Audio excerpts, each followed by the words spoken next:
Hello guys, இந்த வீடியோல youngest Sun மேன்மாவோட 5வது எபிசோட எக்ஸ்பிளனேஷன் தான் பார்க்க போறோம். மத்த 4 எபிசோட எக்ஸ்பிளனேஷன் பார்க்காதவங்க லிங்க் டிஸ்கிரிப்ஷன்ல கொடுத்துருக்கேன், போய் செக் பண்ணி பாருங்க. அதுக்கப்புறம் யாராச்சும் இந்த வீடியோக்கு லைக் போடாம பார்த்துட்டீங்கன்னா மறக்காம லைக் போட்டு பாருங்க. அப்பதான் இந்த வீடியோவை நிறைய பேர் ரெக்கமெண்ட் பண்ணும், எனக்குமே வீடியோ போறதுக்கு ஒரு மோட்டிவேஷன் இருக்கும். போன சாப்டர்ல அவனோட சிஸ்டர் அவன் பார்த்தது, அதுக்கப்புறம் அவன் அந்த ஸ்டாம் கேஸ்ல இருந்து வெளியே வந்தது அப்படின்னு பார்த்திருப்போம். அதுக்கப்புறம் என்ன நடந்துச்சு அப்படின்ட்டு இந்த வீடியோல பார்க்கலாம்.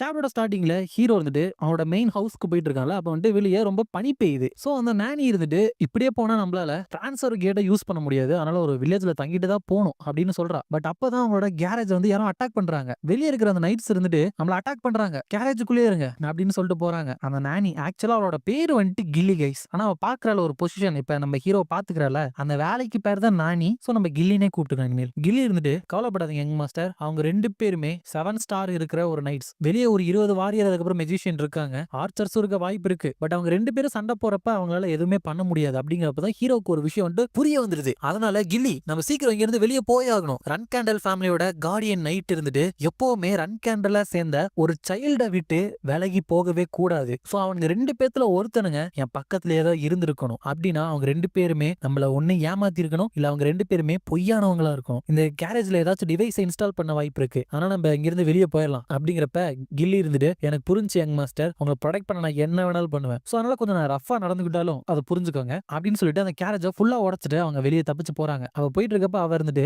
இந்த மாதிரி ஒரு விஷயம் நடக்க விட்டதுக்காக என்ன தண்டனை கொடுத்தாலும் நான் ஏத்துக்குவேன் அப்படிங்கிறப்ப ஹீரோ வந்துட்டு இப்ப அது பேச நேரம் இல்ல கில்லி, அவங்க இருக்கிற இடத்துக்கு போலாம், நான் ஒரு விஷயத்தை செக் பண்ணணும். ஏன்னா நம்மள அட்டாக் பண்ண வந்தது வந்துட்டு நம்ம ஆலைஸா இருக்கலாம், ஏன்னா அவங்க உண்மையிலுமே என்ன கொல்ல பார்த்திருந்தாங்கன்னா கேரேஜை விட்டு வெளியே வந்தாலுமே கொண்டிருக்கலாம். பட் அவங்க அமைதியா இருக்காங்க, சோ அவங்க நம்பாளுங்களா இருக்க வாய்ப்பு இருக்கு. அப்படிங்கிறப்ப அவங்களும் நம்ம ஹீரோவை பார்த்துட்டு அதோ அங்க இருக்கான் ஜின் ரன் கேண்டல் அப்படிங்கிறப்ப ஹீரோ வந்து நான் நினைச்ச மாதிரியே தான் அவங்க இலை உருவம் இருக்கிற எம்பளமும் பிளாக் பீஸ்டோட எம்பளமும் வச்சிருக்காங்க. சோ அவங்க யூட்டா அப்படிங்கிற ஒரு மேஜிக் கிளான், அதுக்கப்புறம் த பிளாக் கிங் மர்சனரிஸ் அப்படிங்கிறப்ப அங்க வந்திருக்கிற அந்த 2 குரூப்புமே நம்ம ஹீரோவை ப்ரொடெக்ட் பண்றதா சொல்றாங்க. அப்ப அழகிற ஒருத்தர் இருந்துட்டு நான் தான் பிளாக் கிங் மர்சனரிஸோட 3rd கிராப்ஸோட வைஸ் கேப்டன், உங்க ஃபேமிலியில இருந்து உன்னை ரெஸ்கியூ பண்ண சொல்லி எங்களுக்கு ரெக்வஸ்ட் வந்துச்சு அப்படின்னு சொல்றாங்க. அப்ப ஹீரோ இருந்துட்டு இவங்க 2 பேரும் கண்டிப்பா எங்களை ஏமாத்தல, கண்டிப்பா இவனுங்க வேற ஒருத்தனுங்க, ஏன்னா உண்மையாலுமே இவனுங்க 7 ஸ்டார் இருக்கிற நைட்ஸா இருந்தா கண்டிப்பா இவங்களுக்கு எதிராக இவங்க இவ்வளவு கஷ்டப்பட்டு இருக்க மாட்டாங்க. அப்படிங்கிறப்ப அங்க இருக்கிறவங்க இருந்துட்டு யார் நீ, உன்னோட ஆப்ஜெக்டிவ் என்ன அப்படிங்கிறப்ப அவன் இருந்துட்டு என்ன ஒரு ப்ரெடிக்டபிளான கொஸ்டின், அவ்வளவு ஈஸியா சொல்லிடுவேன்னு நினைச்சியா அப்படின்னு கேட்க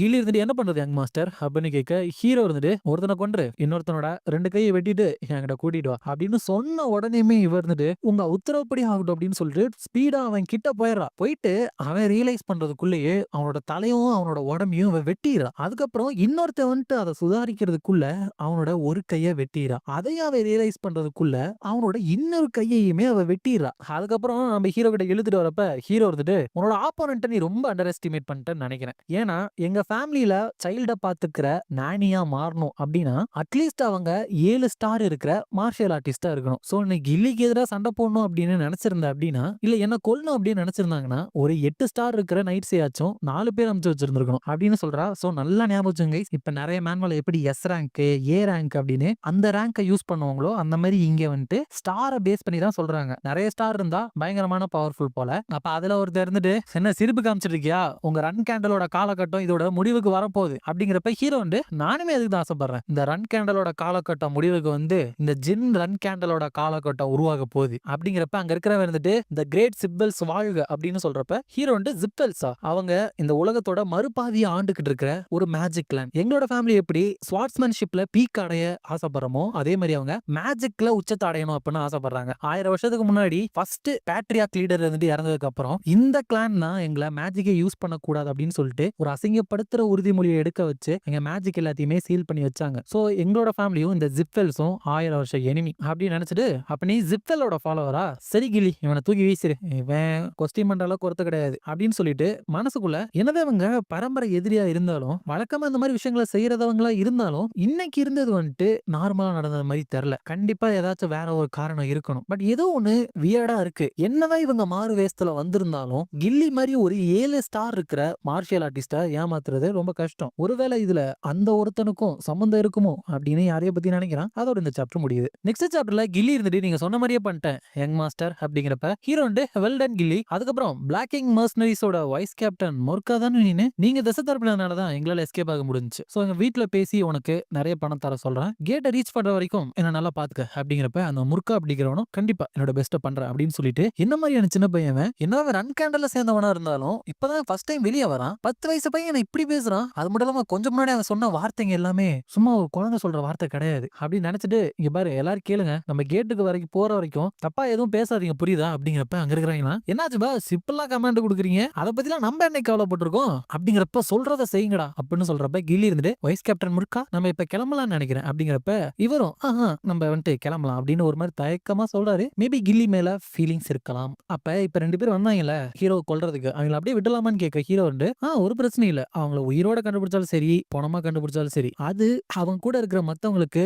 நம்ம என்ன பண்ணுவோம்னு ஒரு நல்ல எக்ஸாம்பிளா இருக்கும். நீ நல்ல வேலை பண்ணிருக்க கில்லி அப்படிங்கிறப்ப கில்லியும் ரொம்ப நன்றி நம்ம 2 மணி நேரம் இன்னும் நடந்து போனா ஒரு வில்லேஜுக்கு போய் சேர்ந்துடலாம் அப்படிங்கிறப்ப ஹீரோ வந்து அப்படின்னா ஸ்னோ ஸ்டாப் ஆகிற வரைக்கும் இங்கே இருந்தா போதும்ல. அதுக்கப்புறம் கில்லி இதுல உன்னோட தப்புலாம் எதுவுமே கிடையாது அதனால நீ அப்செட்டா இருக்காத. ஏன்னா 9 ஸ்டார் இருக்கிற காணால கூட இதை நோட்டீஸ் பண்ண முடியல. சோ அதனால உனக்கு அது கஷ்டமா தான் இருக்கும். அது மட்டும் இல்லாம கார்டியன் நைட்டா எப்படி எஸ்கார்ட் பண்றது அப்படின்ட்டு உனக்கு சொல்லியும் தரல. சோ அதனால எந்த பிரச்சனையும் இல்ல அப்படிங்கிறப்ப கில்லி இருந்துட்டு என்ன மன்னிச்சிருங்க அப்படிங்கிறப்ப ஹீரோ வந்து நீ மாறவே இல்லை கில்லி. ரன் கேண்டல் ஃபேமிலியில ஒரு குழந்தைக்கு ஒரு நானியை வந்துட்டு இன்சார்ஜா போடுவாங்க. அந்த குழந்தையோட விதி தான் அவங்களுக்கும். போன வாழ்க்கையிலுமே இவ தான் எனக்கு நானியா இருந்தா. எனக்கு டேலண்ட் இல்லாதனால இவளையுமே எல்லாமே ரொம்ப மோசமா நடத்தினாங்க. ஆனா அவ என்னைக்குமே என்ன பிளேம் பண்ணதே கிடையாது. என்ன வீட்ல இருந்து துரத்தி விட்டப்ப அவளையுமே துரத்தி விட்டாங்க. பட் அவ இப்ப என்ன சொன்ன தெரியுமா என்ன மன்னிச்சிருங்க உங்களுக்கு ப்ராப்பரா என்னால சர்வ் பண்ண முடியல அப்படின்னு சொல்லிட்டு தலை குனிஞ்சு என்கிட்ட மன்னிப்பு கேட்டா. அதனால அவகிட்ட நான் ஹார்ஷா பேச விரும்பல. பட் இப்ப வந்துட்டு டிஃப்ரெண்ட் அவ வந்துட்டு டஃபா இருக்கணும் அப்படிங்கிறப்ப அவ இருந்துட்டு யங் மாஸ்டர் நீ என்ன பனிஷ்மெண்ட் கொடுத்தாலும் நான் ஏத்துக்கிறேன் அப்படிங்கிறப்ப ஹீரோ வந்து இதுக்கு மேலே ஒன்ன நீ குறை சொல்லிக்காத. இது ஒரு ஆர்டர் கில்லி நீ நானி மட்டும் கிடையாது. இப்ப வீட்டுக்கு போற வரைக்கும் நீ தான் எனக்கு கார்டியன் நைட். சோ இந்த மாதிரி சின்ன விஷயத்துல நீ கவனம் செதறனா பெரிய பிரச்சனை ஆயிரும். சோ மறுபடியும் இதை சொல்ற மாதிரி வச்சுக்காத அப்படிங்கிறப்ப அவனும் புரிஞ்சது யங் மாஸ்டர் நான் கரெக்ட் பண்ணிக்கிறேன் அப்படின்னு சொல்லிட்டு யங் மாஸ்டர் என் மேல நிறைய கேர் வச்சிருக்காரு. அதனாலதான் இந்த மாதிரி என்கிட்ட பேசுறாரு. நானுமே அலர்ட்டா இருக்கணும் அப்படின்னு நினைக்க ஹீரோவும் நல்ல வேலை இப்ப கொஞ்சம் சேர் டப்பா இருக்கா அப்படின்னு அவன் நினைக்கிறான். அதுக்கப்புறம் அவங்க ஒரு ஹோட்டல்ல போயிட்டு தங்குறாங்க. ஹீரோ இருந்துட்டு அந்த பொய்யான கார்டியன் நைட்ஸ் அவங்களை ஏன் யாராலையுமே கண்டுபிடிக்க முடியல அது காரணம் அவனாதான் இருக்கணுமா. த போவார்ட் கேஸ்டன் டிரான்ஸ்ஃபர்மேஷன் அதாவது உருமாறுறது அப்படிங்கிறது டிராகன்ஸ்க்கே இருக்கிற ஒரு தனித்துவமான விஷயம் வச்சுக்கலாம். பட் எல்லா டிராகனாலையுமே பர்ஃபெக்டா டிரான்ஸ்ஃபார்ம் ஆக முடியாது. போவார்டால மட்டும்தான் பர்ஃபெக்டா டிரான்ஸ்ஃபார்ம் ஆக முடியும். அதை வச்சு அவன் பயங்கரமான கிரைம்ஸை வந்துட்டு பண்ணியிருக்கான். இந்த உலகத்துல நிறைய பிரச்சனைகளை ஏற்படுத்தியிருக்கான். உண்மையுமே அவன் தலையிட்டு இருந்தானா அது பெரிய பிரச்சனையா தான் இருக்க போகுது. ஆனா என்னோட போன வாழ்க்கையில எனக்கு ஒரு 20 வயசு இருக்கப்ப அவனை அரெஸ்ட் பண்ணிட்டாங்க. அவனை என் கூட சேர்த்துக்கிட்டா எனக்கு யூஸ்ஃபுல்லா இருப்பான். பட் எனக்கு எதிராக கத்தியை திருப்புறவன் என் கூட இருந்தா நல்லாவா இருக்கும். சரி அதுக்கு முன்னாடி வேற ஏதாச்சும் மாறி இருக்கா அப்படின்ட்டு நான் வந்துட்டு செக் பண்ணணும் அப்படின்னு நினைக்க கில்லி இருந்துட்டு சரி இருங்க ஏதாச்சும் வேணும்னா கூப்பிடுங்க அப்படின்ட்டு வெளியே போறப்ப ஹீரோ வந்து டப்புன்னு படுத்து தூங்கிடும். அதுக்கப்புறம் எந்திரிச்சிட்டு அப்படியே தூங்கிட்டேனா என்னதான் கஷ்டப்பட்டு ட்ரெயின் எடுத்தாலும் 10 வயசு பையனோட உடம்பு தானே இது. சரி அப்புறம் என்ன சத்தம் கேக்குது அப்படின்னு பார்த்தா வெளியே வந்துட்டு ஒரு பூனை இருக்கு. அதை பார்த்த உடனே ஹீரோ வந்துட்டு வாய்ப்பே இல்ல நீயா அப்படின்னு கேட்கிறான். என்னன்னா முராக்கன் இருந்துட்டு சொல்லியிருப்பான்ல யாருக்குமே தெரியாத மாதிரி நான் உன்னை ஃபாலோ பண்ணுவேன் மறைஞ்சு அப்படின்ட்டு. அப்ப ஹீரோ இருந்துட்டு இப்படிதான் மறைஞ்சு ஃபாலோ பண்ணுவேன் நீனு ஒரு பூனையா மாறியா அப்படிங்கிறப்ப அவன் இருந்துட்டு all right I am sorry அப்படிங்கிறப்ப ஹீரோ வந்துட்டு இல்ல இதை எக்ஸ்பெக்ட் பண்ணல அதனால நான் சர்ப்ரைஸ் ஆயிட்டேன். நீ ஒரு சர்வெண்ட் மாதிரியோ இல்ல ஒரு ஹார்ஸ்மேன் மாதிரியோ வருவேன்னு நினைச்சேன் அப்படிங்கிறப்ப முராக்கன் இருந்துட்டு அப்படி பண்ணனா உன் கிளான்ல இருக்கிற நைட்ஸ் என்ன ஈஸியா கண்டுபிடிச்சிருவானுங்க அப்புறம் எப்படி ஃபாலோ பண்றது அப்படின்னு சொல்லிட்டு தெரியாம அங்க கால் மாட்டி அங்க விழுந்தாராம். அந்த சத்தம் கேட்டு கில்லி இருந்துட்டு யங் மாஸ்டர் எல்லாமே ஓகே தானே அப்படிங்கிறப்ப இங்க வந்துட்டு அவன் இருக்கிறத பார்த்துட்டு ஃபூல் மறுபடியும் எங்க யங் மாஸ்டர் கொல்ல வந்திருக்கியா உன்னை 1000 பீஸா வெட்டுறதுக்கு முன்னாடி தெரிஞ்ச எல்லாத்தையுமே சொல்லிரு யார் நீ உன்னோட பர்பஸ் என்ன அப்படிங்கிறப்ப ஹீரோ வந்துட்டு கில்லி ஒரு நிமிஷம் இரு அப்படிங்கிறப்ப முராக்கன் வந்துட்டு கில்லி நான் சொன்னேன் மை ஸ்ட்ராபெரி பை நம்ம கடைசியா மீட் பண்ணிட்டோம் அப்படிங்கிறான். ஏன்னா இவதான ஸ்ட்ராபெரி பை வந்துட்டு முராக்கனுக்கு மேக் பண்ணி கொடுப்பா அவனுக்கு ரொம்ப பிடிக்கும். அப்ப முராக்கன் இருந்துட்டு ஒன்னா மீட் பண்ணதான் நான் காத்துக்கிட்டு இருந்தேன் அப்படிங்கிறப்ப அவளுக்கு ஒண்ணுமே புரியல. ஹீரோ வந்து எல்லாமே போச்சு அப்படின்னு நினைச்சிட்டு இருக்கான். அதோட இந்த சாப்டர் முடியுது. இந்த வீடியோ பிடிச்சிருந்தா மறக்காம லைக் ஷேர் அண்ட் சப்ஸ்கிரைப் பண்ணிருங்க. உங்களை நான் அடுத்த வீடியோல பாக்குறேன்.